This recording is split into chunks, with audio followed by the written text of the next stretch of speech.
এই মুহূর্তে গুরুত্বপূর্ণ সব আপডেট ও বাংলার সংবাদ দেখতে আপনাকে স্বাগতম। প্রথমে জানিয়ে দেব, কুমিল্লা বোর্ডে পাশের হার 65.42%। জিপিএ 5 পেয়েছে 9,814। নতুন শর্ত দেখিয়ে এমপিও ভুক্ত শিক্ষকদের আইনগত অধিকার থেকে বঞ্চিত করা যাবে না। এসএসসি ও সমমানে পাশের হার কমেছে, ফেল 6,90,000। ওমান উপকূলে ইরানের ক্ষেপণাস্ত্র হামলা, জাহাজে আগুন। সর্বশেষে জানাবো, রাষ্ট্রীয় সম্মানী ভাতা পাচ্ছে 86,000-এর বেশি ধর্মীয় প্রতিষ্ঠান। শিরোনাম শুনলেন, এবারে বিস্তারিত। দেখছিলেন সংবাদ শিরোনাম, এবারে বিস্তারিত। তবে একটা অনুরোধ থাকবে, এই ভিডিওতে একটা লাইক ও কমেন্ট করে জানিয়ে দিন কোন জেলা থেকে বা কোথা থেকে দেখছেন। কুমিল্লা বোর্ডে পাশের হার 65.42%। জিপিএ 5 পেয়েছে 9,814। এবছরের এসএসসি পরীক্ষার ফলাফলে কুমিল্লা শিক্ষা বোর্ডে পাশের হার 65.42%।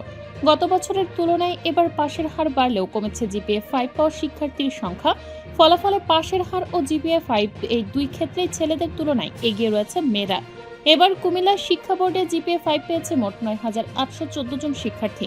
গত বছরের সংখ্যা ছিল 9,902 জন। সোমবার সোয়া 10টার দিকে কুমিল্লা শিক্ষা বোর্ড মিলনায়তনে ফলাফলের পরিসংখ্যান ঘোষণা করেন বোর্ডের পরীক্ষা নিয়ন্ত্রক অধ্যাপক ডাক্তার মোহাম্মদ শফিকুল ইসলাম। ফলাফল বিবরণী অনুযায়ী কুমিল্লা শিক্ষা বোর্ডের অধীন 6 জেলার 1,823টি শিক্ষা প্রতিষ্ঠান থেকে এবার এসএসসি পরীক্ষায় অংশ নেয় 1,45,835 জন শিক্ষার্থী। এর মধ্যে উত্তীর্ণ হয়েছে 95,399 জন। পাশ করা শিক্ষার্থীদের মধ্যে 37,203 জন ছেলে এবং 58,196 জন মেয়ে। ছেলেদের পাশের হার 63.24% এবং মেয়েদের 63.88%। জিপিএ 5 পাওয়া শিক্ষার্থীদের মধ্যে 5,848 জন মেয়ে এবং 3,966 জন ছেলে। বিভাগ ভিত্তিক ফলাফলেও মেয়েরা এগিয়ে রয়েছে। বিজ্ঞান বিভাগে পাশের হার 82.88%। এ বিভাগে ছেলেদের পাশের হার 81.66% এবং মেয়েদের 83.77%। মানবিক বিভাগে পাশের হার 50.61%। এর মধ্যে ছেলেদের পাশের হার 45.05% এবং মেয়েদের 52.25%। অন্যদিকে ব্যবসায় শিক্ষা বিভাগে পাশের হার 57.40%। এ বিভাগে ছেলেদের পাশের হার 52.44% এবং মেয়েদের 63.82%। এবার কুমিল্লা শিক্ষা বোর্ডের শতভাগ শিক্ষার্থী পাশ করেছে এমন শিক্ষা প্রতিষ্ঠানের সংখ্যা 24টি। গত বছরের সংখ্যা ছিল 22টি। ফলাফল ঘোষণা অনুষ্ঠানে বোর্ডের সচিব অধ্যাপক মোহাম্মদ জাহাঙ্গীর আলম, উপপরীক্ষা নিয়ন্ত্রক মোসাম্মদ পাপি আক্তার সহ বোর্ডের বিভিন্ন পর্যায়ের কর্মকর্তারা উপস্থিত ছিলেন।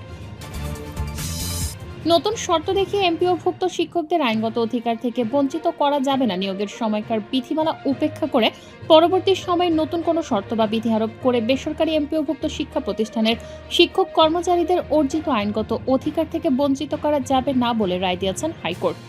এমপিও ভুক্তির দাবিতে 4 শিক্ষকের করা রিটের পরিপ্রেক্ষিতে জারি করা রুল যথাযথ ঘোষণা করে দেওয়ার রায়ে আদালত এ পর্যবেক্ষণ দেন। মোহাম্মদ আবু হানিফ ও অন্যান্য বনাম রাষ্ট্র ও অন্যান্য বনাম মামলার হাইকোর্টের সিদ্ধান্ত দেন।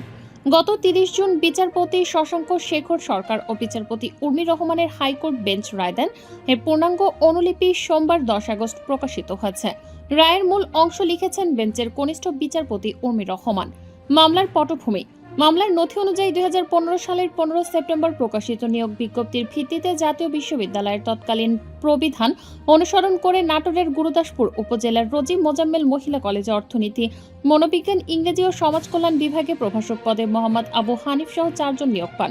2015 সালের 29 ডিসেম্বর নিয়োগ পাওয়ার পরদিন তারা কাজে যোগ দেন। পরে 2020 সালের 19 এপ্রিল কলেজটি এমপিওভুক্ত হয়।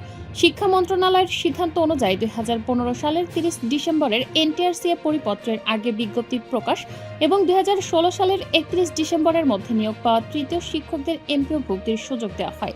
এর ভিত্তিতে মাধ্যমিক ও উচ্চশিক্ষা অধিদপ্তরের প্রকাশিত 726 জন শিক্ষকের তালিকায় ওই 4 শিক্ষকেরও নাম ছিল। তবে চূড়ান্ত পর্যায়ে অনলাইনে তাদের এমপিও আবেদন এনটিআরসিএ সনদ নেই উল্লেখ করে বাতিল করা হয়। এর বৈধতা চ্যালেঞ্জ করে হাইকোর্টে রিট করেন ওই 4 শিক্ষক। এসএসসি ও সমমানে পাশের হার কমেছে, ফেল 6,90,000। চলতি বছরের এসএসসি ও সমমান পরীক্ষার ফল প্রকাশ হয়েছে। এবছর দেশের 11টি শিক্ষা বোর্ডে গড় পাশের হার 62.25%। পরীক্ষায় উত্তীর্ণ হয়েছে 11,38,877 জন শিক্ষার্থী আর অকৃতকার্য হয়েছে 6,90,608 জন। গত বছরের তুলনায় এবার পাশের হার কমেছে 6.20%।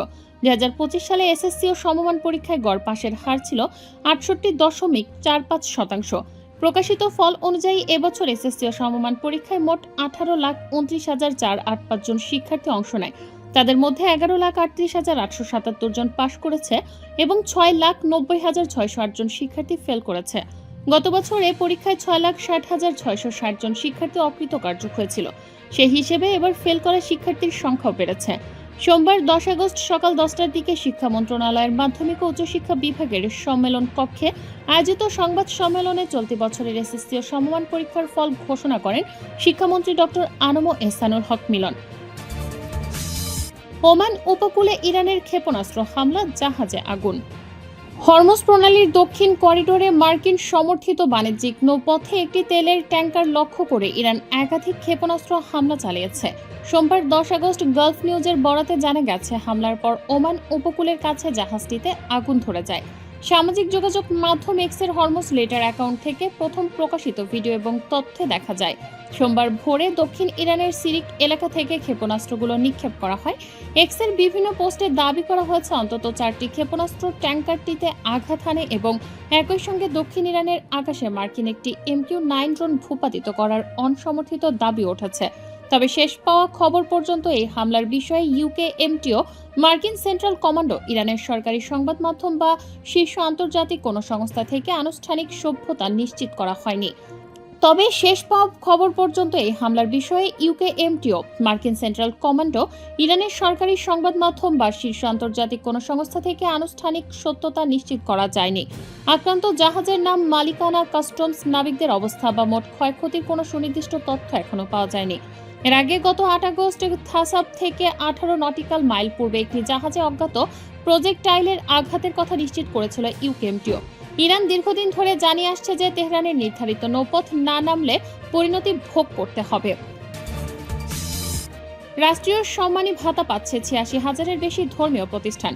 দেশের 86,709টি ধর্মীয় প্রতিষ্ঠান চলতি 2026-2027 অর্থ বছরে রাষ্ট্রীয় সম্মানী ভাতার আওতায় আসছে। এর ফলে এসব প্রতিষ্ঠানে কর্মরত 2,56,074 জন ধর্মীয় নেতা এই সুবিধা লাভ করবেন। সোমবার 10 আগস্ট এক সংবাদ বিজ্ঞপ্তিতে জানানো হয়, চলতি আগস্ট মাসে প্রধানমন্ত্রী তারেক রহমান এই কার্যক্রমের আনুষ্ঠানিক উদ্বোধন করবেন। বিজ্ঞপ্তিতে বলা হয়, রাষ্ট্রীয় সম্মানী ভাতার আওতায় আসা প্রতিষ্ঠানের মধ্যে 82,656টি মসজিদ, 3,000 মন্দির, 752টি বৌদ্ধবিহার ও 301টি গির্জা রয়েছে। সরকারের নির্বাচনী ইশতেহার বাস্তবায়নে মসজিদের ইমাম, মুয়াজ্জিন, খাদেম এবং অন্যান্য ধর্মীয় উপাসনালয়ে কর্মরত ব্যক্তিদের জন্য মাসিক সম্মানী ও প্রশিক্ষণ ভিত্তিক কল্যাণ ব্যবস্থা চালুর লক্ষ্যে গঠিত সেলের এক সভায় এই সিদ্ধান্ত নেওয়া হয়। প্রধানমন্ত্রী জনপ্রশাসন বিষয়ক উপদেষ্টা ও সেলের সভাপতি মোহাম্মদ ইসমাইল জবিউল্লাহের সভাপতিত্বে অনুষ্ঠিত সভায় স্থানীয় সরকার, পল্লী উন্নয়ন ও সমবায় মন্ত্রণালয়ের প্রতিমন্ত্রী মীর শাহে আলম, শরীয়তপুর 3 আসনের সংসদ সদস্য ও হুইপ মিয়ানুরউদ্দিন আহমেদ অপু, গাইবান্ধা 4 আসনের সংসদ সদস্য মোহাম্মদ শামীম কায়সার, ধর্মসচিব মুন্সি আলাউদ্দিন আল আজাদ, সমাজ কল্যাণ সচিব ডক্টর মোহাম্মদ আবু ইউসুফ সহ সেলের অন্যান্য সদস্য উপস্থিত ছিলেন। 2026-27 অর্থ বছরের সম্মানী ভাতার জন্য প্রতিটি ইউনিয়ন থেকে 15টি করে মসজিদ নির্বাচন করা হবে। পৌরসভাগুলোর মধ্যে ক শ্রেণীর পৌরসভার প্রতিটি ওয়ার্ড থেকে 4টি, খ শ্রেণীর পৌরসভার প্রতিটি ওয়ার্ড থেকে 3টি এবং গ শ্রেণীর পৌরসভার প্রতিটি ওয়ার্ড থেকে 2টি মসজিদ নির্বাচন করা হবে। সিটি কর্পোরেশনের প্রতিটি ওয়ার্ড থেকে নির্বাচন করা হবে 6টি করে মসজিদ।